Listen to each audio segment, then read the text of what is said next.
कि कोरोना काल में एगो आरती लिखल गईल बा। इस समय जौन देश में परिस्थिति देश का हो गईल बा वही के बारे में लिखल गईल बा आरती रूप में। अगर ये आप लोग के अच्छा लागे आरती तो ओके लाइक कल जाए। ओम जय कोरोना महिमा प्रभु चलता कोरोना महिमा, मुँह में नकाब लगा के हाथ कई बार धोइला, प्रभु हाथ कई बार धोइला। ओम जय कोरोना महिमा प्रभु चलता कोरोना महिमा, मुँह में नकाब लगा के हाथ कई बार धोइला, प्रभु हाथ कई बार धोइला।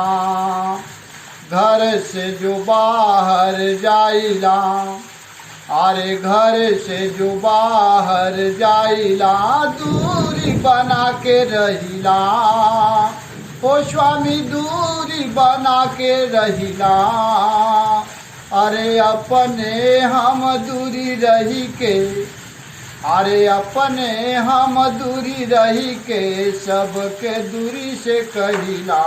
ओम जय कोरोना महिमा प्रभु चलता कोरोना महिमा, मुँह में नकाब लगा के हाथ कई बार धोइला, प्रभु हाथ कई बार धोइला।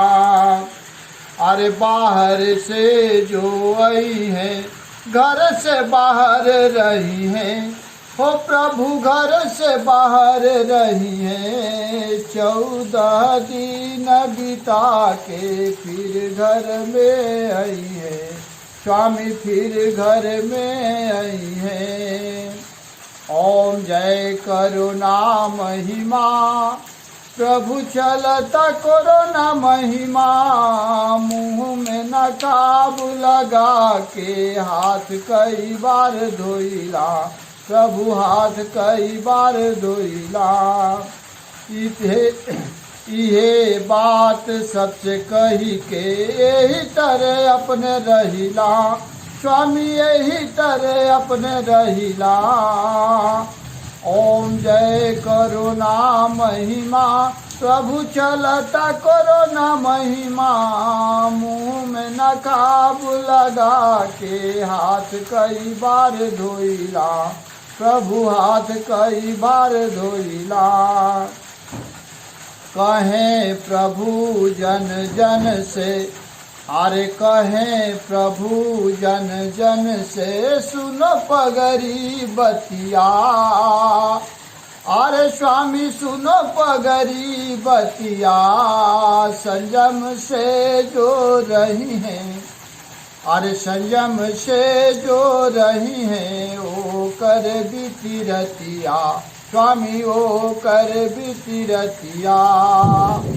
दीन बंधु दुख हरता, अरे दीन बंधु दुख हरता, सबकी संगे रहले, ओ स्वामी सबकी संगे रहले। कली काल का अंतिम, अरे कली काल का अंतिम, लागता चरण भैबा। ओम जय करुणा महिमा प्रभु चलता करुणा महिमा, मुँह में नकाब लगा के हाथ कई बार धोइला, प्रभु हाथ कई बार धोइला। जो जन आरती गई हैं ओ कर बात कहिला, स्वामी ओ कर बात कहिला।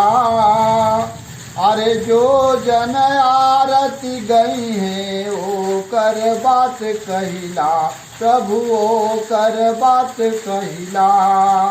अरे कोरोना से बच गई हैं, कोरोना से बच गई हैं, पगड़ी बात कहला, ओ स्वामी पगड़ी बात कहला।